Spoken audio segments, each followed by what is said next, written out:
요한복음 8장 31절부터 40절까지 말씀을 보겠습니다.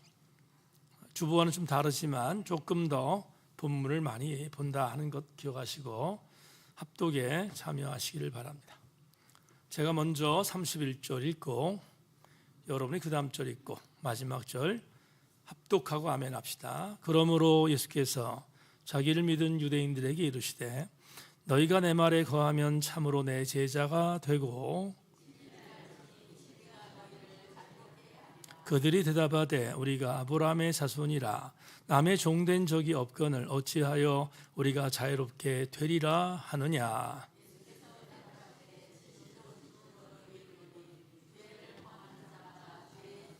종은 영원히 집에 거하지 못하되 아들은 영원히 거하나니, 나도 너희가 아브라함의 자손인 줄 아노라. 그러나 내 말이 너희 안에 있을 곳이 없으므로 나를 죽이려 하는도다.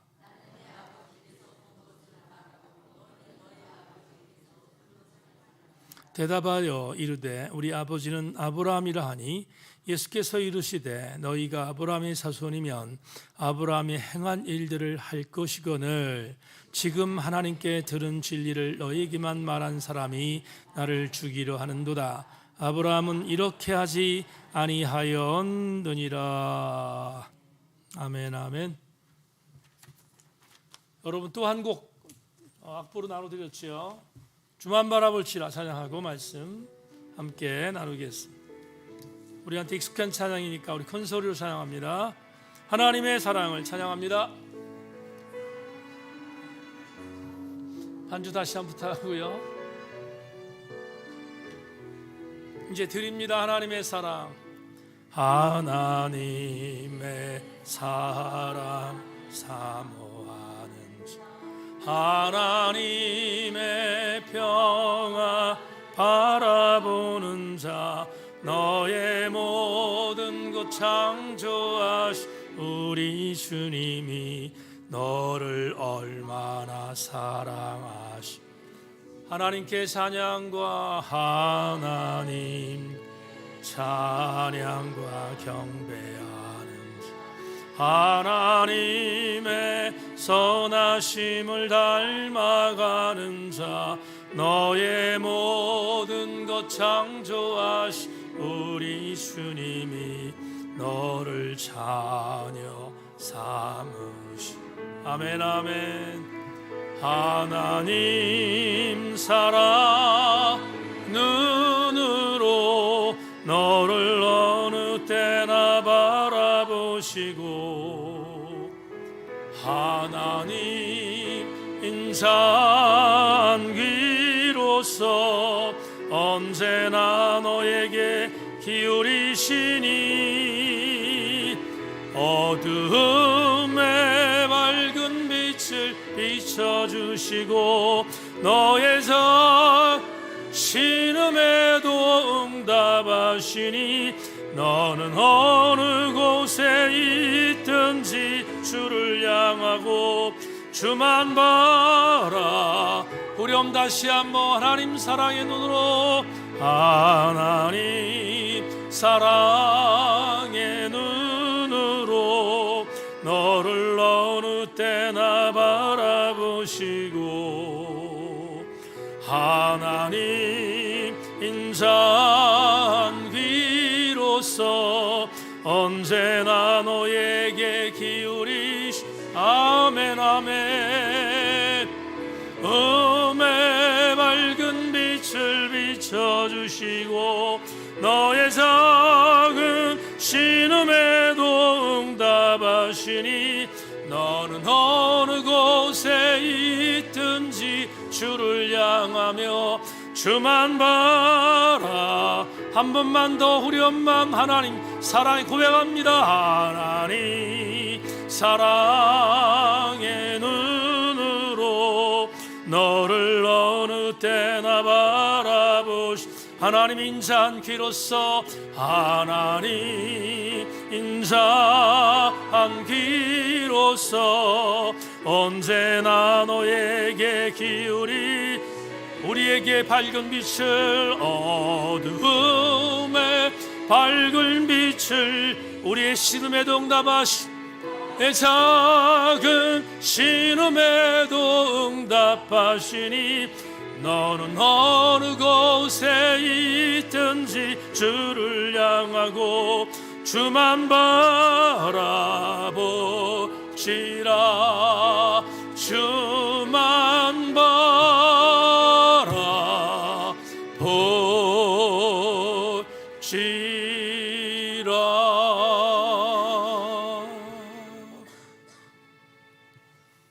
하나님 말씀을 듣겠는데 우리 귀를 열어주셔서 주의 음성을 듣게 하시고 우리 영안을 열어주셔서 우리에게 밝은 빛을 비춰주시고 하나님 우리의 작은 신음에도 응답해 주셔서 말씀을 듣고 아멘할 때 그것이 하나님께 들려지는 작은 아름다운 향로 되게 하여 주옵소서. 오늘 말씀 나누겠습니다. 우리 모두를 뜨겁게 하시고 새롭게 하시며 우리를 하나님의 은혜로 견인하여 주옵소서. 오늘 하나님 유튜브로 예배를 드리고 있을 우리 사랑하는 지체들, 줌으로 예배하는 사랑하는 지체들, 주님 함께 하셔서 저들의 현장도 주님이 장악하여 주시옵소서. 성령의 놀라운 기름 부음을 사모하며 예수 그리스도의 이름으로 기도 올리옵나이다. 아멘. 아멘. 오늘 설교 끝나고 나서 찬양을 다시 한번 부를 테니까 악보 잘 간주해 주시길 바랍니다. 말씀에 기도를 거십시다. 한번 인사합니다. 말씀에 기도를 거십시다.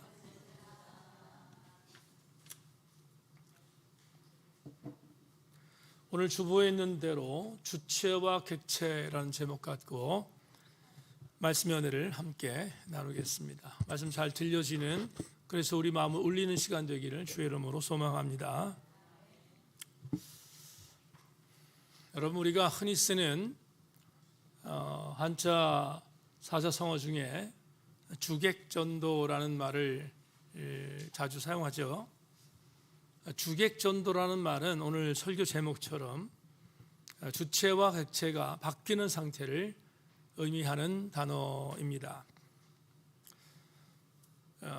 예를 하나 들겠습니다.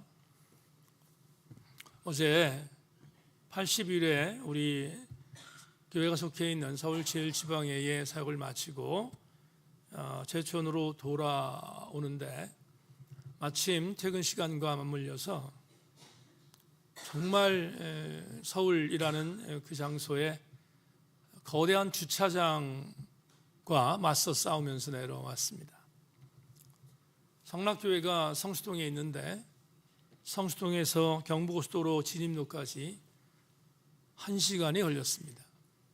얼마나 많이 막혔는지 짐작하실 수 있을 줄 압니다. 성수동에서 막히지 않으면 10분이면 갈 수 있는 데를 1시간 정도 걸려서 도착을 했고, 이미 경험해 보시면 아시겠습니다만은 경부고속도로에서 성남까지 서초 IC를 지나서 성남까지 내려오는데 또 1시간이 걸렸습니다.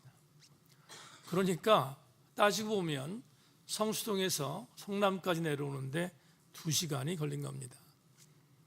여러분, 그곳에서 제천까지 1시간 반이면 내려오거든요. 그러니까 얼만큼 서울이라는 장소가 지옥 같은 주차장을 경험하고 있는지 충분히 우리는 짐작할 수 있습니다.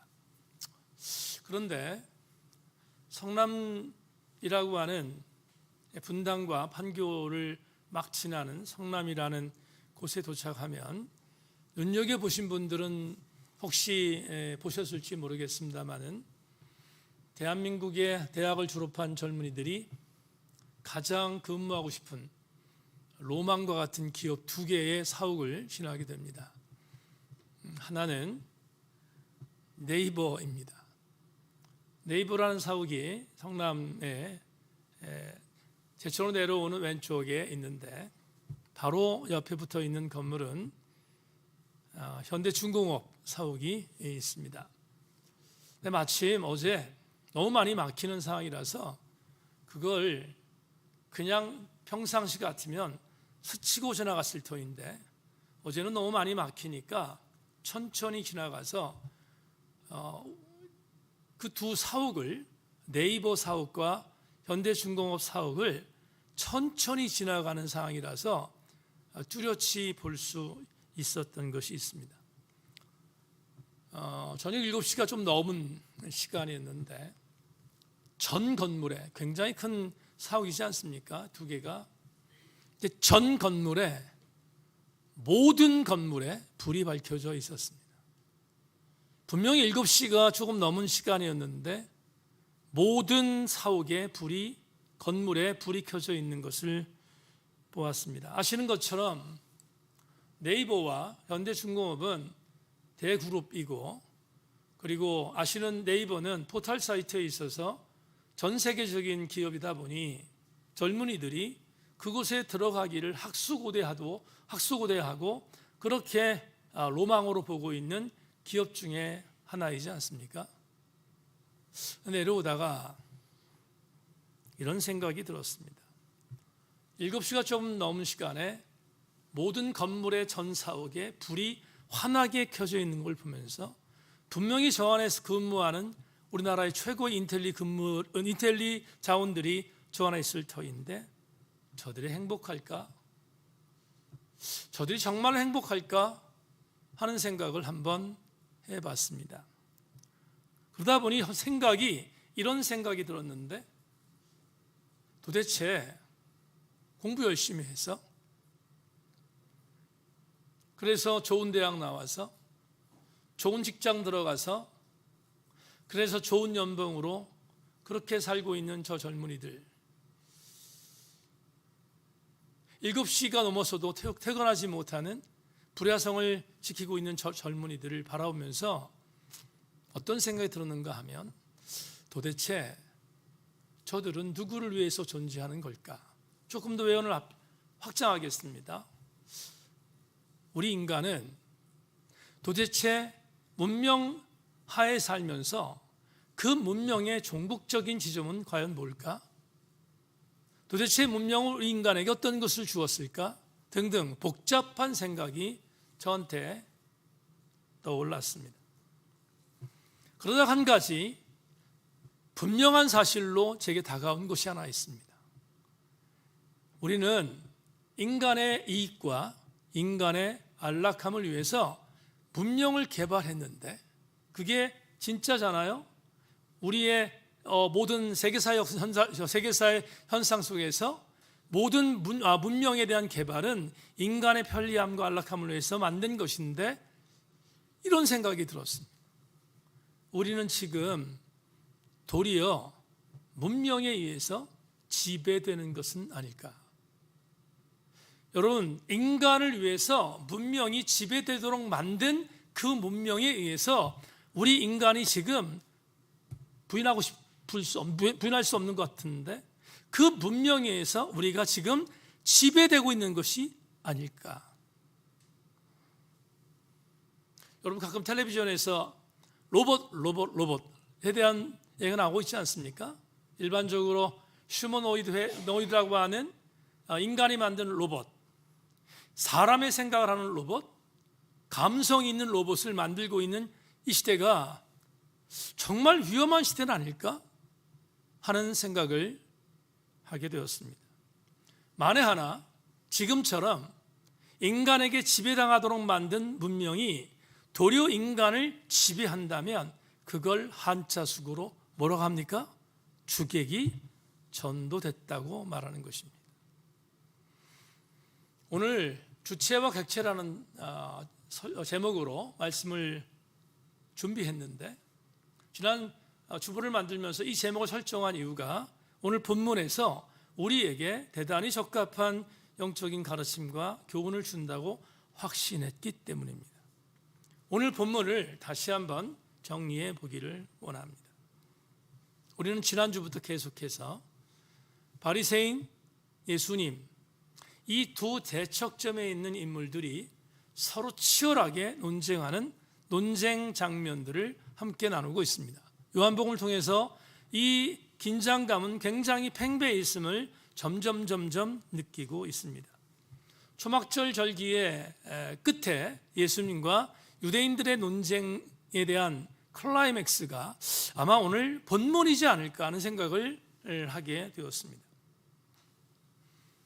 유대인들이 한 발도 물러서지 않고 예수님의 로드십을 부인하자 예수님이 당신 스스로도 한 발 뒤로 물러설 것 같은데 절대로 그러지 않고 굉장히 공격적으로 바리새인들을 공격하고 비판하는 장면이 오늘 본문에 기록되어 있습니다. 우리 지난주에 보았던 말씀 가운데서 이런 말씀을 우리는 나눴습니다. 8장 31, 32절 말씀을 보면 이렇게 주께서 자기를 공격하는 유대인들을 향해서 분명한 쐐기타를 박았던 메시지가 지난주 말씀인데 다시 한번 보기를 원하는데 31절과 32절에 이렇게 말하고 있습니다. 그러므로 예수께서 자기를 믿은 유대인들에게 이르시되 너희가 내 말에 거하면 참으로 내 제자가 되고 진리를 알지니 다 같이 진리가 너희를 자유롭게 하리라. 저는 지난주에 악용과 선용이라는 제목을 갖고 진리가 우리를 자유롭게 하는 것이 무엇인지에 대한 부분들을 말씀드린 적이 있습니다. 그렇다면 오늘은 그 후속 담일 텐데 오늘 본문은 그 후속 담일 터인데 진리가 너희를 자유케 할 것이다 라고 주님이 유대인들에게 말하자 유대인들이 발끈했습니다. 왜 발끈했는가 하면 자유라는 단어가 나왔기 때문인데 지금 예수님을 공격하는 유대인들이 이렇게 말합니다. 여러분 33절 한번 볼까요? 33절 보겠습니다. 같이 시작. 그들이 대답하되 우리가 아브라함의 자손이라 남의 종된 적이 없거늘 어찌하여 우리가 자유롭게 되리라 하느냐. 지금 이 33절을 표준 세번역 성경 번역으로 여러분 읽어드리겠습니다. 그들은 예수께 말하였다. 우리는 아브라함의 자손이라 아무에게도 종노릇한 일이 없는데 당신은 어찌하여 우리가 자유롭게 될 것이라고 말합니까? 지금 유대인들은 종노릇한 적이 없는데 유대 지도자들은 지금 정말로 막 살면서 자유함을 느끼고 있는데 우리가 도대체 무슨 자유가 더 필요한가? 라고 예수님께 발끈하고 지금 저항하고 있습니다. 대단히 불쾌한 심정을 토로한 것입니다. 그러면서 나중에 보겠습니다마는 우리가 한 번도 노예가 된 적이 없는데 우리에게 자유를 말하는 예수님께 이러한 본인들의 자존감을 말합니다. 39절 전반절을 보세요. 39절 전반절에서 이렇게 말합니다. 대답하여 이르되 우리 아버지는 누구다? 아브라함이다. 지금 유대인들이 말하는 겁니다. 나의 아버지는 아브라함이다. 여기서 아주 중요한 사실을 좀 말씀드리려고 합니다. 이게 무슨 말일까?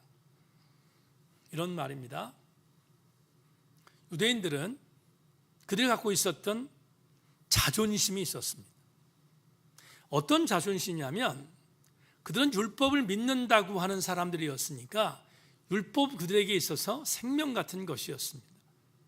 그리고 그들이 갖고 있었던 자존감은 지금도 마찬가지예요. 지금의 이스라엘의 아주 경건한 히브리 유대인들도 아직도 이 사상이 굉장히 강한데 그들은 이 기가 막힌 전통, 이 기가 막힌 자존심에서 조금 덜리지 않았습니다. 뭐냐 하면 그는 지금도 고백합니다. 이렇게 고백하는 거예요.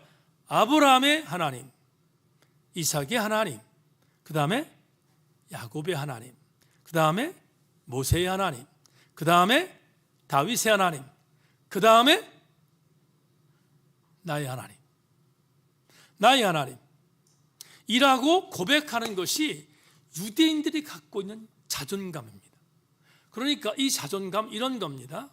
우리는 하나님께서 택한 선민이니까 누구도 우리를 건드릴 수 없어. 여러분이 주일 안예배 때 무슨 공부하죠?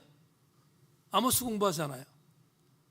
북왕국 이스라엘 백성들이 갖지 않은 자존감을 갖고 있었던 게 뭐냐 하면 아모스가 아무리 외쳐도 북왕국 이스라엘은 멸망하지 않을 것이라고 믿은 자존감. 왜? 우리는 아브라함의 자손이며 이삭의 자손이며 야곱의 자손이며 모세의 자손이며 다윗의 자손인데 누가 우리를 건드려 하는 것이 그들의 자존감이었습니다. 오늘 예수님께도 이들이 이렇게 말하는 겁니다. 우리의 아버지가 누구? 아브라함이야. 아브라함인데 네가 뭔데 우리에게 지금 자유를 말하는 거 있는가? 라고 예수님께 공격하고 있는 겁니다. 그런데 흔들리지 아니하는 그들의 자존심에 대해서 막말로 얘기합니다. 주님이 스크래치를 냅니다. 어떻게 스크래치를 내는지 한번 보실까요? 여러분 39절부터 40절까지 39절 후반절부터 40절까지 말씀을 자막을 통해서 확인하십시오. 예수께서 이렇게 말씀하십니다. 예수께서 이르시되 너희가 아브라함의 자손이면 아브라함의 행한 인들을 할 것이거늘 지금 하나님께 들은 진리를 너희에게 말한 사람인 나를 죽이려 하는도다.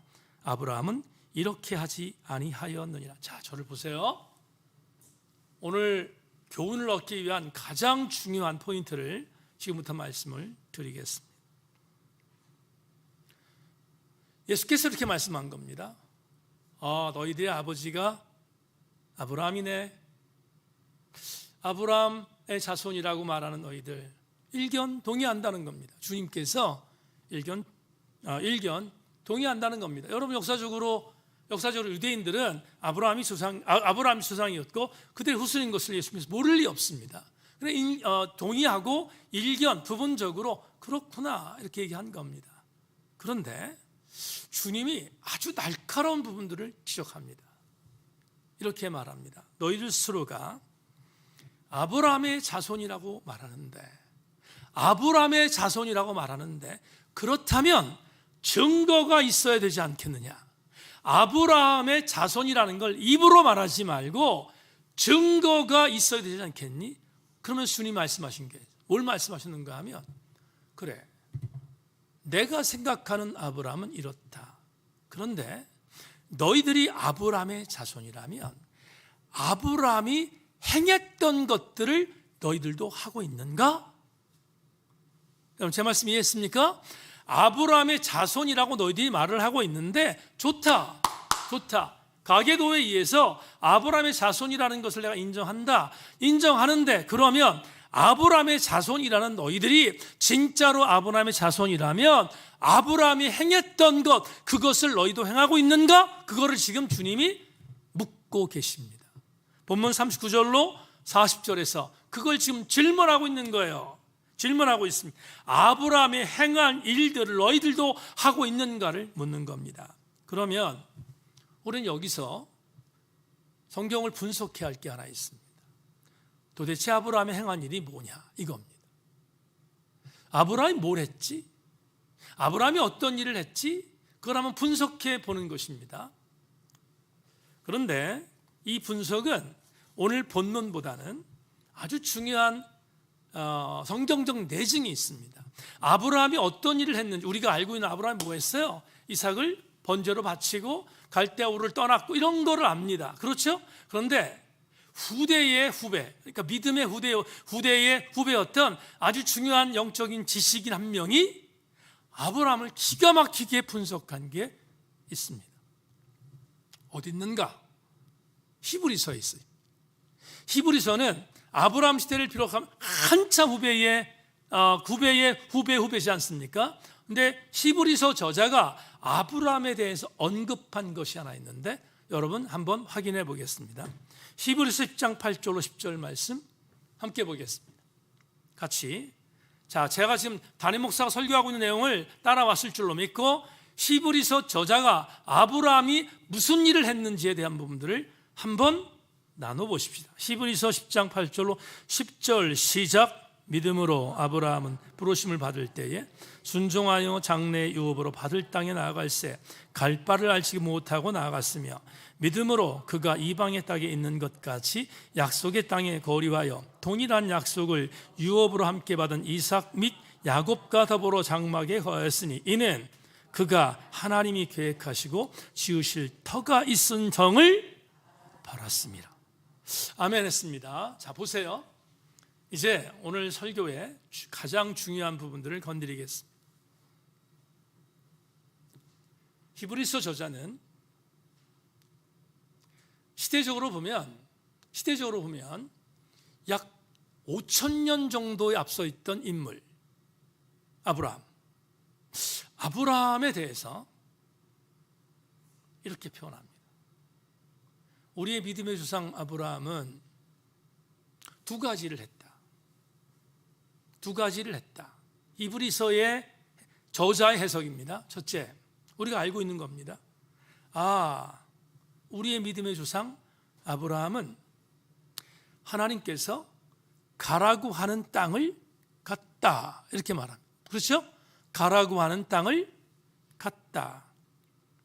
두 번째, 이렇게 말합니다. 그런데 그 가라고 한 그 땅, 하나님께서 가라고 한 그 땅에 하나님이 지으실 성이 있음을 바라보았다. 이해했습니까? 다시 한 번만, 지금 히브리서 저자가 아브라함을 해석하는데 두 가지를 말하고 있어요. 첫째, 아브라함은 하나님께서 떠나라고 했던 그 땅을 땅에서 순종하는 마음을 갖고 떠났다가 첫 번째입니다. 첫 번째. 두 번째, 근데 그 땅은 하나님이 지으실 성이 있는 땅임을 믿었다가 두 번째입니다. 그러면 우리는 정말 중요한 교훈을 얻게 되는데요, 우리는 아브라함의 별명을 뭐라고 하죠? 아브라함의 별명을 우리 뭐라고 말합니까? 믿음의 조상이라고 하잖아요. 우리 이 부분에 대해서 부인할 수 없습니다. 아브라함은 믿음의 조상입니다. 그런데 그가 왜 믿음의 조상이죠? 아브라함이 왜 믿음의 조상이라고 우리가 부르죠? 히브리서 저자가 말한 것처럼 알지 못하는 땅을 가라고 했는데 믿음 갖고 순종했으니까, 그래서 믿음의 조상. 또 한 가지, 100세에 얻은 아들을 바치라고 했는데 말도 안 되는 바치라는 하나님 명령에 믿음으로 바쳤으니까 믿음의 조상, 이렇게 우리가 이해하고 있잖아. 일반적으로 좋습니다. 100번 1000번 양보해서 그렇다 칩시다. 그런데 한 가지를 잊으면 안 됩니다. 오늘 여러분이 드리는 설교의 포인트입니다. 아브라함을 믿음의 조상이라고 말하는 이유는 아브라함이 믿음을 가졌기 때문에 믿음의 조상이라고 말하는 것 일견 동의합니다. 그런데 진짜로 중요한 아브라함이 믿음의 조상이라고 말한 이유는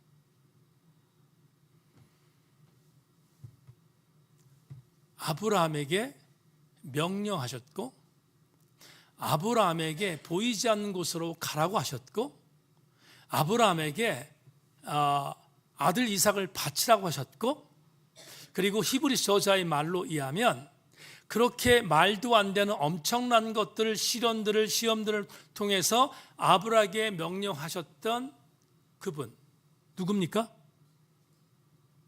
아브라함에게 그렇게 명령했던 분이 누구예요? 하나님이십니다. 그러면 우리는 이렇게 해석하는 겁니다. 히브리서 저자가 말했던 이것, 아브라함은 하나님이 분명히 만들어 놓고 짓고 기다리고 계실 성이 있는 것 때문에 믿음을 가졌던 것이 아니다. 하나님께서 마스터 플랜을 갖고 정말로 아름다운 성에 아름다운 집을 만들고 아브라함이 정말로 행복하게 살 수 있는 그 땅을 주님이 만들어 놓으셨기 때문에 그 땅을 믿고 간 것이 믿음이 아니라, 아브라함이 믿었던 것은 그 일을 하시는 분이 하나님이었던 걸 믿었던 거다, 이 말이에요. 하나님이 그 일을 하셨다. 아브라함은 성을 믿은 것이 아니라, 하나님께서 만들어 올 성 때문에 믿음을 가진 것이 아니라, 아브라함은 그 성을 만든 주체가 누구? 하나님이라는 사실을 믿었기 때문이다. 그래서 그를 믿음의 조상이라고 하는 거예요. 이 말씀이 어떤 거를 우리가 지금 말씀드리려고 합니까?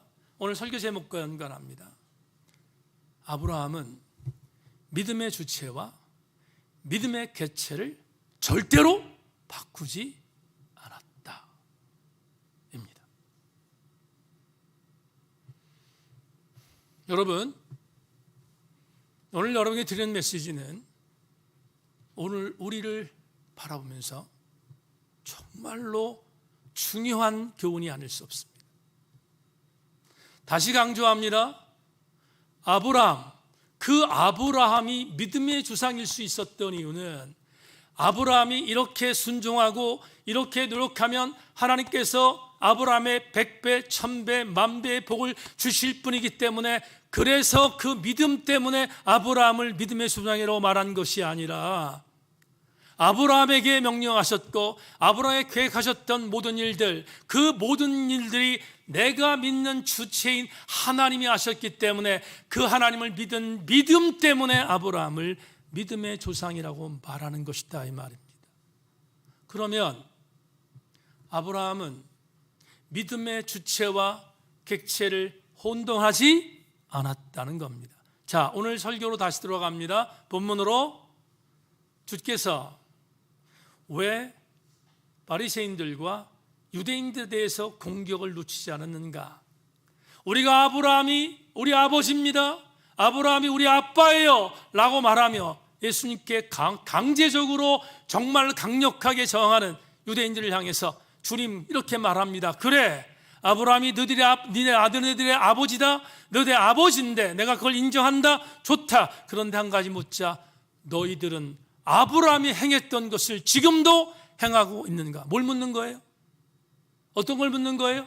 이걸 묻는 겁니다. 아브라함이 믿음의 주체와 믿음의 객체를 흔들지 않은 것처럼 너희들도 믿음의 주체와 객체를 흔들지 않고 있느냐를 묻는 거예요, 지금. 이게 얼마나 엄청난 선언인지 아십니까? 여러분, 믿음의 주체가 누구라고 했습니까? 아브라함이 갖고 있었던 믿음의 주체 누구? 하나님이라고 했습니다. 예수께서 오늘 유대인들에게 이렇게 말하는 겁니다. 유대인들아, 너희들의 주군인 아브라함이라고 고백하는 유대인들아, 너희들은 그렇게 아브라함을 믿으면서 그 아브라함이 갖고 있었던 믿음의 주체인 하나님의 믿음에 대해서 아브라함이 인정했는데 왜 너희 유대인들은 하나님 그와 똑같은 나를 인정하지 않느냐를 묻고 있는 겁니다. 이게 오늘 본문이에요.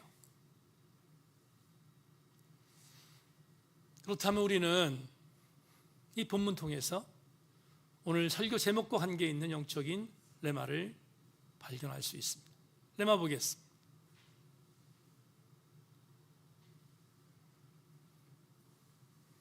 (21세기) 2026년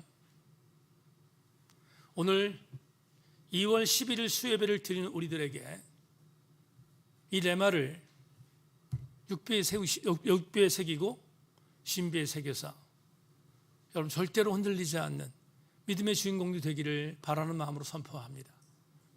믿음의 주체를 내 유불리에 따라서 객체로 바꾸지 마십시오. 너무 중요한 신앙적인 고백이 아닐 수 없습니다. 성경 내증 하나 얘기하고 설교를 마무리하겠습니다. 이런 생각이 들었습니다. 오늘 설교 준비하다가 주께서 어떤 성경 내증을 주실까 그렇게 생각하고 묵상하던 어간에 떠오른 말씀입니다. 이럴 때 아주 목회자는, 설교 준비하는 목회자는 굉장히 행복한데, 하나님 앞에 오늘 설교를 통해서 하나님 어떠한 내증을 하나님 주시겠습니까? 그리고 마음으로 묵상하고 기도하는데 떠올랐습니다. 요나서입니다. 주님 주신 말씀인 것입니다.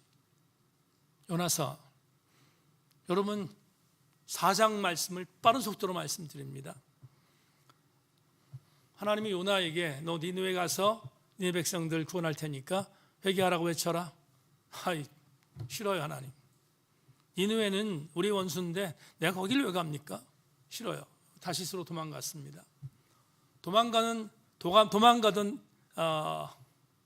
요나를 잡아서, 여러분 이해하고 들으세요, 모가지를 비틀어서 회개시켰습니다. 그리고 니느웨로 가게 했습니다. 마지못해 갔습니다. 요나는 정말 마지못해 갔습니다. 그 증거가 어디 있습니까? 물고기 뱃속에서 회개했지만 진짜 싫었습니다. 니느웨를 가는 게. 근데 어쩔 수 없이 가야 되니까 갔습니다. 그런 성경을 보면 니느웨는 모든 도보로, 그때는 뭐 자동차가 없으니까 도보로 가는 길이 사흘길이라고 말합니다. 사흘길을 걸어야 니느웨 전체를 걸을 수 있었습니다. 근데 성경은 말합니다. 요나가 얼마나 싫었으면 딱 하루 만에 돕니다. 그러니까 쌩쌩 간 겁니다. 가서 니느웨에 가서 다른 얘기 안 합니다. 뭐 하나님 명령하셨던 모든 부분을 서론, 본론, 결론, 지금 담임 목사처럼 이렇게 상세하게 원고 만들어서 한 게 아니라 그냥 하루길 지나가면서 말합니다. 회개해라. 하나님이 이성 멸망시킨다고 했다. 40일 지나면 멸망된다. 그러니까 회개하라. 이렇게 말하면서 지난 겁니다. 며칠 동안? 하루 동안. 놀라운 일이 벌어지죠. 하나님 역사는 대단합니다. 여러분, 왕부터 시작해서 니느웨에 거주하는 짐승까지 배옷을 입었다고 성경은 말합니다. 모두가 회개한 것입니다. 모두가 회개해서 하나님이 그걸 보셨지요? 보셔서 니느웨의 멸망을 멈추십니다. 돌이키신 거예요. 사장은 뭐냐 하면 니느웨의 회개가 이루어지고 나서, 그래서 니느웨가 멸망되지 않는 걸 봤던 요나가 불딱 지났습니다. 그리고 니느웨 성 밖으로 나갑니다. 성 밖에 한 처소에 가서 이렇게 봅니다. 이렇게. 물론 성경은 이게 없어요. 그러니까 제가 말씀드리는 거 이렇게 보는 겁니다. 하나님, 지금 하나님이 이렇게 할 줄 알았어요. 내가 이렇게 하면 하나님이 이럴 줄 알았어요. 그리고 항도하는 장면이 요나 4장에 나오는데, 요나 4장 1절로 3절을 자막 보십시오. 요나가 매우 싫어하고 성내며 여호와께 기도하여 이르되 여호와여, 내가 고국에 있을 때 이러하겠다고 말씀하지 아니하였나이까. 그러므로 내가 빨리 다시스로 도망하였사오니 주께서는 은혜로우시며 자비로우시며 노하기를 더디하시며 이내게 거시사 뜻을 돌이켜 재앙을 내리지 아니하신 하나님이신 줄을 내가 알았음이니이다. 여호와여, 원하건대 이제 내 생명을 거두어 가소서. 사는 것보다 죽는 것이 내게 나음이니이다 하니. 굉장히 점잖게 썼죠? 점잖잖아요 지금. 그러니까 예언서니까 점잖은 거예요. 근데 이 말을 오늘 우리의 시체 말로 굉장히 나이브하게 말하면 무슨 말이에요? 이런 겁니다. 하나님, 내가 이럴 줄 알았습니다. 내가 하나님 이럴 줄 알고 내가 니느웨 안 가려고 했습니다. 하나님, 난 정말 니느웨가 싫습니다. 하나님, 니느웨를 살리는 것을 보니까 제가 죽고 싶습니다. 차라리 날 죽이세요. 너무 리얼합니까? 이렇게 말한 거예요. 지금 말한 겁니다. 그러면서 대성통곡합니다. 내가 하나님이 이럴 줄 알았다고. 근데 이 장소가 니느웨입니다. 니느웨는 지금의 다마스커스라고 하는데, 그 다메섹 중심에 있는 그런 나라니까 거긴 중동의 북부 지역입니다. 여러분, 저도 팔레스타인 지역에 성지순례 갔을 때 낮에는 못 돌아다녀요. 너무 뜨거웠어.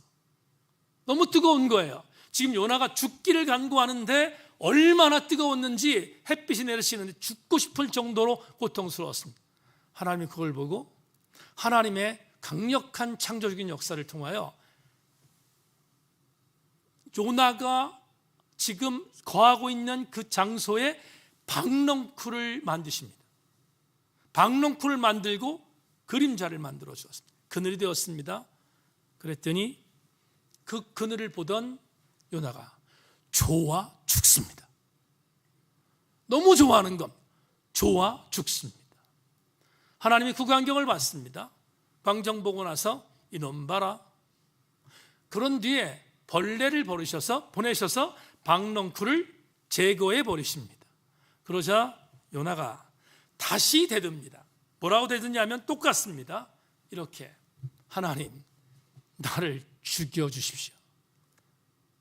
그 광경을 봤던 하나님이 요나서의 클라이맥스인 마지막 절, 요나서 4장 10절로 11절에서 이렇게 말하는데, 여러분, 요나서가 왜 예언서에 기록되어 있는가?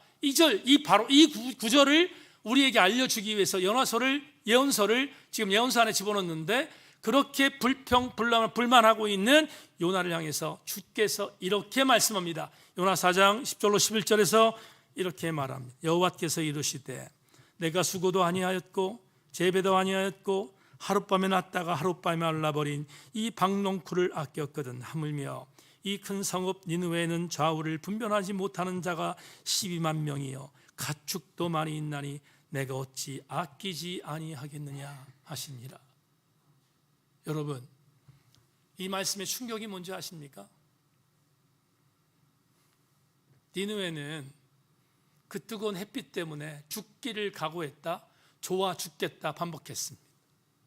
그런데 그렇게 자기의 생명을 소중히 여기는 한 명의 요나와 같이 똑같은 영혼이 몇 명? 12만 명이 니느웨에 있습니다. 요나는 12만 명의 영혼에 대해서 관심이 없습니다. 충격적인 게 뭔지 아십니까? 하나님은 12만 명의 니느웨 성에 있는 영혼뿐만 사랑한 것이 아니라 짐승도 사랑하셨어요. 뭘 말씀드리려고 합니까? 요나의 가장 큰 범죄가 뭡니까? 요나의 가장 큰 범죄는 자기의 유불리에 따라서 자기가 자기를 믿는 것을 신앙이라고 착각한 것입니다. 어떤 상황이 됐든 간에 우리의 신앙은 우리의 상황에 따라 유불리에 따라 우리의 믿음의 주체인 하나님을 나로 변경시키는, 변질시키는 사악한 무리가 되지 말라는 경고가 요나서에 들어 있습니다.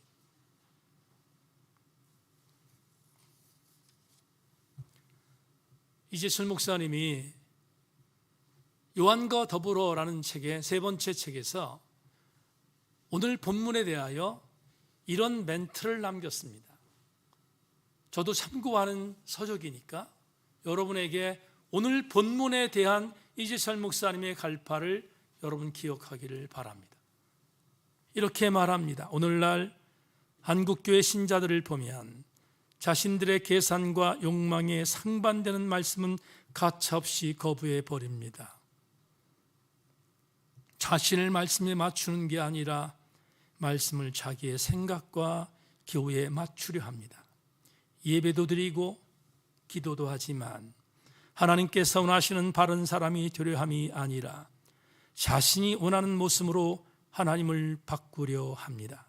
한마디로 하나님께로부터 받기 원하는 것에만 관심이 있을 뿐 정작 하나님의 존재에 관해서는 전혀 무관심한 이들이 보입니다. 여러분에게 이재철 목사님의 문장을 읽었습니다. 이런 분 계십니까? 목사님, 저는 아닙니다. 다 그래도 저는 아닙니다. 그런 분이 여기 계십니까?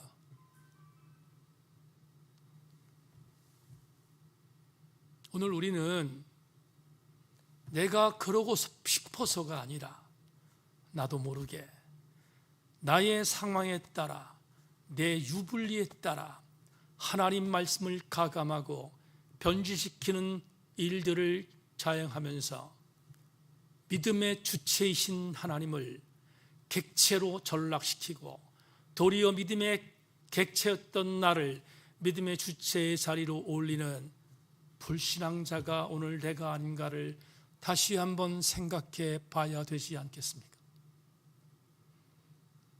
그렇다면 우리는 오늘 마지막 교훈을 얻어야 합니다.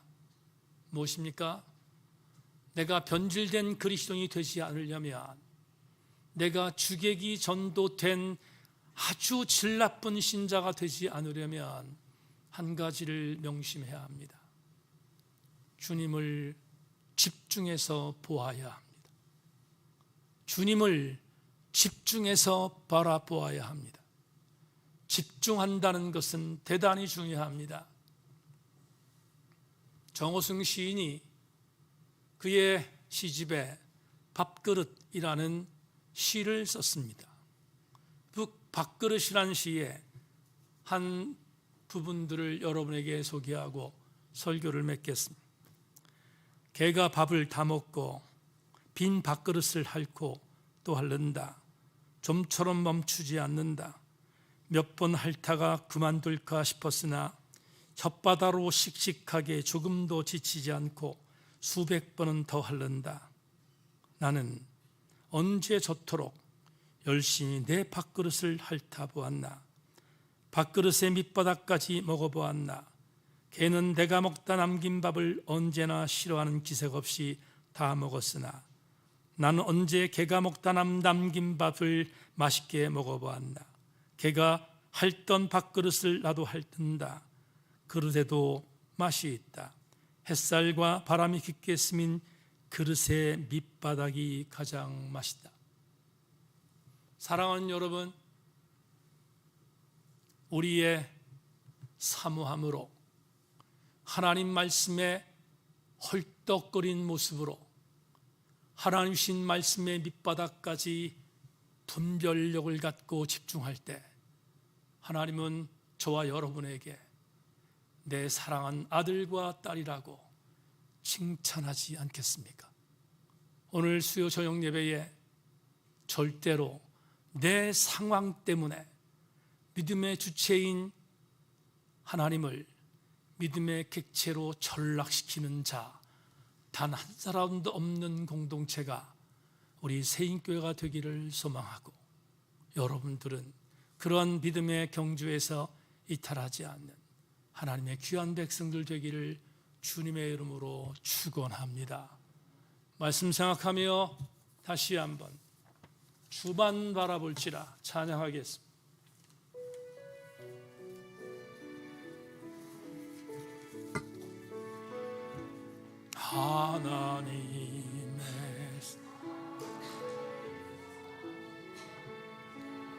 하나님 평화 바라보는 자, 너의 모든 것 창조하신 우리 주님이 너를 얼마나 사랑하시는 줄 하나님께 찬양 경배하는 자, 하나님의 선하심을 닮아가는 자, 너의 모든 것 창조하신 우리 주님이 너를 자녀. 그렇습니다. 아멘 아멘. 하나님 사랑 눈으로 너를 어느 때나 바라보시고, 하나님 인자한 귀로서 언제나 너에게 기울이시니 어두움에 밝은 빛을 비춰주시고 너의 작은 신음에도 응답하시니 너는 어느 곳에 있든 주를 향하고 주만 바라보. 하나님 사랑해, 하나님 사랑의 눈으로 너를 어느 때나 바라보시. 아멘 아멘. 하나님 인자한 귀로서 언제나 너에게 기울이시니 어두움에 밝은 빛을 비춰주시고 너의 작은 신음에도 응답하시니 너는 어느 곳에 있든 주를 향하고 주만 바라. 조롱하는 소리와 하는 소리와 세상 유혹 속에도 주의 순결한 신부가 되리라. 내 생명 주님께 드리. 하나님의 사랑이 찬양합니다. 하나님의 사랑이 영원히 함께하리. 십자가를 걷는 자에게 순교자의 이 걷는 이에게 아멘 아멘. 세상 유혹 속에도 주의 순결한 신부가 되리라. 내 생명 내 생명 내 생명 내 생명 내 생명 주님께 드리리.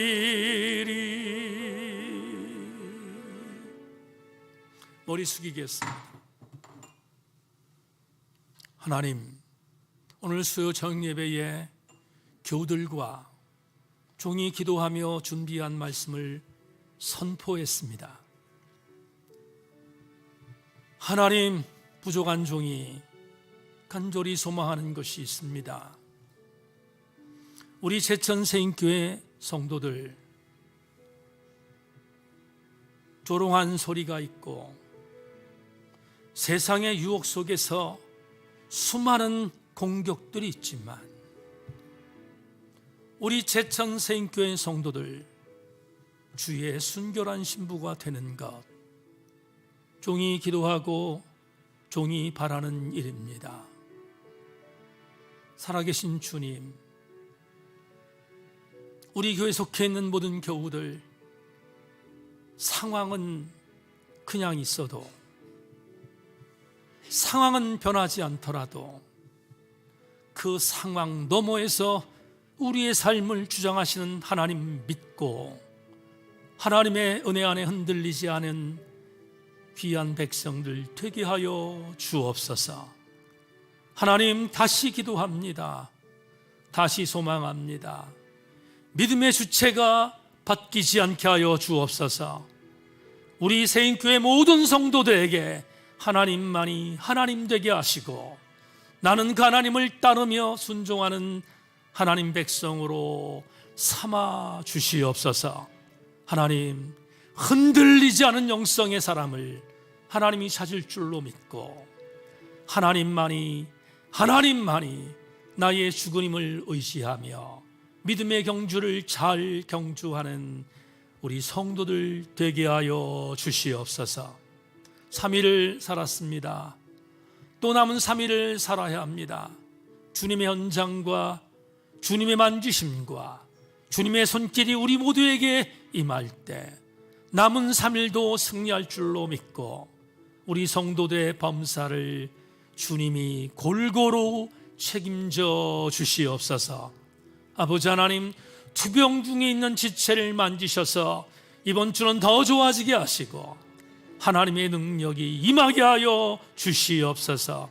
존귀하신 주님, 마지막으로 기도합니다. 우리 교우들이 처해 있는 삶의 현장은 하나님 만지시지 않으면 안 되는 현장입니다.